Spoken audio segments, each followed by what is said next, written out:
Hey yo guys, welcome to the old school pay-per-view review for the MDRadicalz. Their request was Survivor Series 2002, so let's review it. And oh, by the way, Barry Zito, if you don't like the Jamaican flag, go fuck yourself. Anyways, so this pay-per-view took place from the greatest building in the world, Madison Square Garden. Anyway, let's just get into it. The opener was the six-man elimination tables match between Bubba Ray Dudley, Spike Dudley, and Jeff Hardy versus the 3-minute warning. This is a spot fest, ladies and gentlemen. You look up spot fest in the dictionary, this match would be linked up there. Let's see.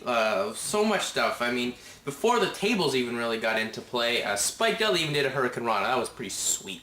But then, let's just get into it. Now, the rules of this were if you got put through a table by one of your opponents. So, one of the things in this match was, I believe it was Rosie, yes. He set up a table in the corner, had Spike Dudley on there. I think it was Spike. And Spike got out of the way. Rosie went through and he started to sell it. But once he found out that, you know, you'd only get eliminated if you got put through it by an opponent, he started just completely no-sold it and whipped the table at Spike, which I found kind of... But Spike was the first to get eliminated as he got, like, a version of a catapult by Rosie and Jamal through a table, which was pretty sweet. After that, the action went to the crowd, and when you saw them go to the crowd, you knew Jeff Hardy was going up top swanton. He was up on the balcony, did a kick-ass swanton bomb, one of the better-looking swanton bombs, on Rosie, eliminating Rosie through the table. That was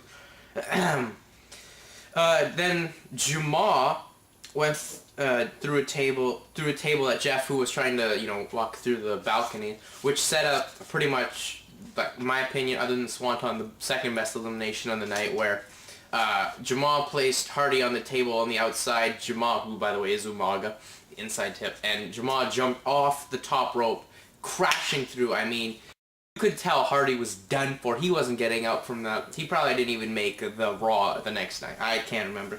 So then Jamal put Jeff through the table, so it was 2-on-1, Rico and Jamal versus Bubba Ray. Bubba Ray powerbombed Jamal off the top rope through a table, making it even up. Then all 3-minute warning came back and started to lay the beatdowns on Bubba. And then making his surprise return, Dudley, who gets probably one of the biggest pops of the night at Survivor Series 2002.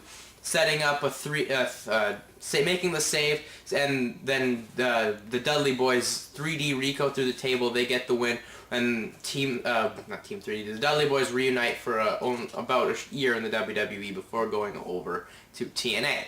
But anyway, that's pretty cool that they got reunited, and I like the spot for Devon because I thought Devon was the man back then. So anyway, the Dudleys and Hardys get the win, which is nice. After that, Saliva performed the theme song for Survivor Series 2002, which was always live, and that was pretty cool at the World, which, you know, sucks that that's gone. Next match was the WWE Cruiserweight Title match between Jamie Noble and Billy Kidman. Another match. I would say this is match of the night. I don't know what you people would say, but I'd say this is match of the night. Kidman went for the pin right off the start, which was nice. So much action in this one too. I mean, Kidman had a fireman's carry that turned into a neck breaker. Kidman kicked out of the Noble's Tiger Bomb, which I did not think was going to happen. A face buster off the top rope by Kidman. The best move of this match is JB Noble DDT on Kidman, where he, you know, like what Randy Orton did to RVD this year, where he put his legs on the top rope and then just went down like that. That was Mark Out City, as Gorilla Monsoon would say. That was awesome. And then, of course, Kidman got the win, hitting the Shooting Star Press, and we have a new Cruiserweight champion. Now, I didn't remember this match, and I thought, you know, the way and Noble will retain. No, it didn't happen. Kidman nailed it and got the win. And, you know, only thing you can say about this is there was a Shooting Star Press in this match, and that's how the Cruiserweight division should be now, okay? It should be that way. Next was the women's title match. It was a hardcore match between Trish Stratus and Victoria. Victoria took Trish's jacket off at the start and choked her out right away. Honestly, this was a good match for a women's match, but not much you can really say about it. Trish got whipped into a trash can, and it looked real nasty, let's just put it that way. Trish catapulted Victoria into a trash can and wedged between the turnbuckle and stuff. Victoria got cut, and so she was bleeding the hard way, as they say in the business. But where Victoria just sprayed a fire extinguisher at Trish and then won on a snap suplex. After some of the spots they went through and the bumps they took, I didn't like that. But Victoria won and got new women's champion of a trend that night, let's just put it that way. Then next was the WWE Championship, Brock Lesnar defending against Big Show. Huge Lesnar pop with "Let's Go Lesnar's" chant right at the start. I did like the intensity in this match, like in there, and you know, it was like the intensity of a heavyweight boxing match, let's put it that way. As I said, great intensity. Brock was taking big bumps for a rib injury. I must say, remember, Brock had a couple broken ribs after Hell in a Cell with Undertaker. Lesnar German suplexing Big Show was damn impressive, but the more impressive feat was him F5ing the Big Show. So that was amazing. The ref bump was there for no reason, but you know, it was there for a reason, you know what I'm saying. After the F5, a new referee comes down, and you can see he pushes Paul Heyman to let him know he's there for the pullout, where Heyman can officially turn heel on Lesnar and stuff. So Lesnar chases Heyman out. Heyman comes down, or no, Heyman comes in the ring. Lesnar chases. Big Show nails him with the steel chair, really wicked on the choke slams Lesnar with probably one of his best choke slams, even though it's on a chair, and gets the win. And Lesnar Heyman and Big Show escape the garden with the belt and flee for their lives. So that was that match. Next match was the WWE Tag Team Triple Threat match between Edge and Rey Mysterio versus Los Guerreros versus Kurt Angle and Chris Benoit. I must say, with all the talent in this match, it's a sloppy match. Some of the spots could have been so much better, but a little bit sloppy.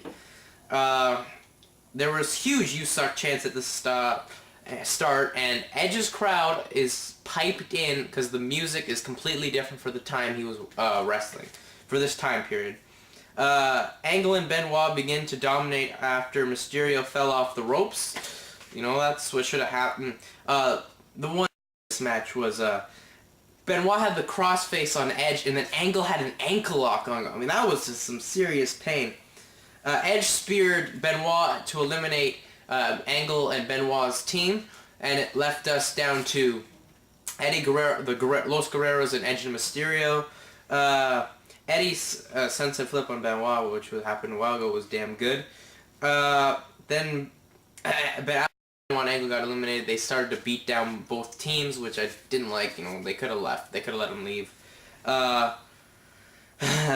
Anyway, pretty much after Angle and Benoit leave, not much happens until the end, where there's a couple flips over the top rope, and which leads to from Edge, and then it sets up Eddie getting Rey Mysterio and the lasso from El Paso and tag team champions. Then we have a stupid segment between Christopher Nowitzki and Matt Hardy, which I hated. Only purpose of it was to debut Scott Steiner, and he got the biggest pop of the night, came down, led the beatdown, and introduced his famous line, "Give me that fucking mic!" So yeah, right there. Then the main event of the evening is the Elimination Chamber match for the World Heavyweight title between Rob Van Dam, Booker T, Kane, Chris Jericho, Shawn Michaels, and Triple H. So anyway, Triple H and Rob Van Dam started it out. Triple H bled like 2 minutes into this match, which was, you know, showed that, you know, how intense this match was going to be and stuff, but I didn't think he should have bled that early in the match. Van Dam hit his stunning Rolling Thunder over the top rope onto the steel grade, which was dope. Jericho okay, clearly the best spot of this match is RVD's Spider-Man spot, where he went for the crossbody on Jericho. Jericho ducked. Van Dam caught himself on the fence and then did a crossbody on Jericho. Fantastic spot. Booker T was next. RVD fucks up his frog splash and crushes Triple H's trachea with his knee coming down. And, you know, it really hurt Van Dam too, which leads to Booker T nailing a missile dropkick at Van Dam, and that's the first one gone. And boy howdy, it's almost 10 minutes. I've got to go for part 2. Anyways, be right back. Peace.